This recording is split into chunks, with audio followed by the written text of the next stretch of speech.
Welcome AJ maths பயிற்சி 1.5 8th சம்ல second f of x equal to x squared g of x equal to 2x h of x equal to x plus 4 எனில் f composite g composite h equal to f composite g composite h என நிரூபி.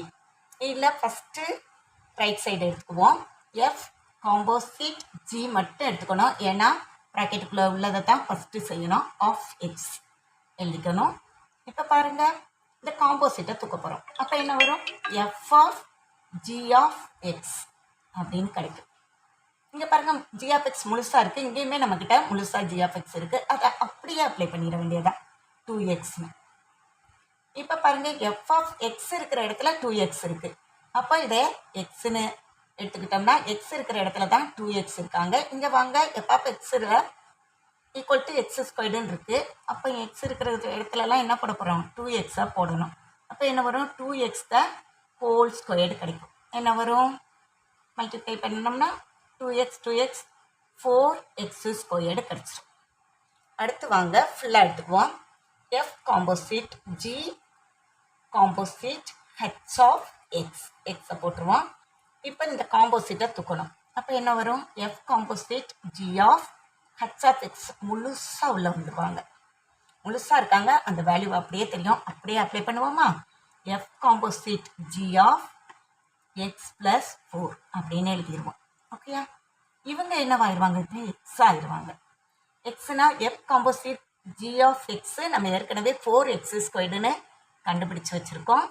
அதில் தான் கொண்டு போய் apply பண்ண போகிறோம். எக்ஸுக்கு பதிலாக x plus 4 the whole squared. இங்கே பாருங்கள், இது எப்படி இருக்குது? ஏ ப்ளஸ் பி தான் ஹோல் ஸ்கொயர்டு ஃபார்மில் இருக்கா? நமக்கு ஃபார்முலா தெரியும். ஏ ப்ளஸ் பி தான் whole squared equal to A squared plus 2ab plus B ஸ்கொயர்டுன்னு தெரியும். சின்ன கிளாஸ்லேருந்து படிச்சுட்டு வரோம். அதை தான் அப்ளை பண்ண போகிறோம். அப்போ 4 இன்ட்டு இந்த ஃபார்முலா படி x squared plus 2 into 4 into எக்ஸ்னா 8x ப்ளஸ் 4 ஸ்கொயர்டு 16 அப்படின்னு கிடைக்கும். இப்போ 4ஆல் உள்ள போட்டு பெருக்கிடுவோமா? 4x squared plus 4 8 32x plus 16 into 4 64. இதுதான் ஃபஸ்ட்டு ஈக்குவேஷனாக வச்சுக்கிடுவோம், ஃபஸ்ட்டு சைடு. அடுத்து செகண்ட் சைடுக்கு போகுமா? அதில் ப்ராக்கெட்டில் உள்ளதை தான் ஃபஸ்ட்டு செய்ய போகிறோம். G composite H of x போட்டுட்டோம். இப்போ நமக்கு காம்போசிட்டை தூக்க போகிறோம். அப்போ என்ன வரும்? G of H of X. நம்மக்கிட்ட ஹெச் ஆஃப் எக்ஸ் முழுசாக இருக்காங்க. யார் அது? ஜி ஆஃப் எக்ஸ் ப்ளஸ் 4ன்னு. இவங்களை என்ன பண்ணிடணும்? இப்போ எக்ஸாக வச்சுக்கணும். ஜி ஆஃப் எக்ஸ் என்னது? 2x. அப்படின்னா எக்ஸ் இருக்கிற இடத்துல 2 போட்டுட்டோம். எக்ஸ் இருக்கிற இடத்துல யாரை போட போகிறோம்? எக்ஸ் ப்ளஸ் 4 போட போகிறோம். பிரித்து எழுதலாமா? 2x ப்ளஸ் 8ன்னு கிடைக்கும் இல்லையா? உள்ளே போட்டு மல்டிப்ளை பண்ணிட்டேன். அடுத்து ஃபுல்லாக எடுத்துடலாமா?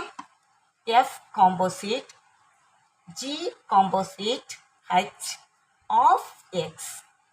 ஓகே, இப்போ இந்த காம்போசிட்டை தூக்க போகிறோம்.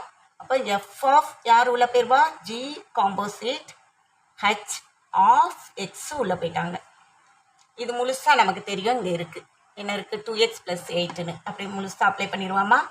2x ப்ளஸ் 8 ஏற்கனவே கண்டுபிடிச்சி வச்சுருக்கோம். இவங்க இப்போ என்னவாயிருவாங்க?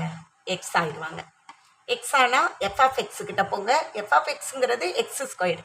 அப்போது 2x ப்ளஸ் 8 த ஹோல் ஸ்கொயர்டுன்னு எழுதிடலாமா?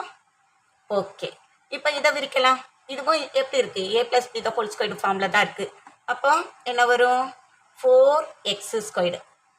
அப்புறம் 2 into 8 into 2 2 2s are 4 4 8s are 32x plus 8 squared 64. பாருங்க, இப்போ 1ம் 2ம் சேமாக இருக்கான்னு? எஸ். அந்த 1 2லேருந்து என்ன சொல்லிடலாம்? நம்ம F composite G of composite H equal to F composite G composite H அப்படின்னு சொல்லிடலாம். ப்ரூஃப் ஆயிடுச்சு. தேங்க்யூ.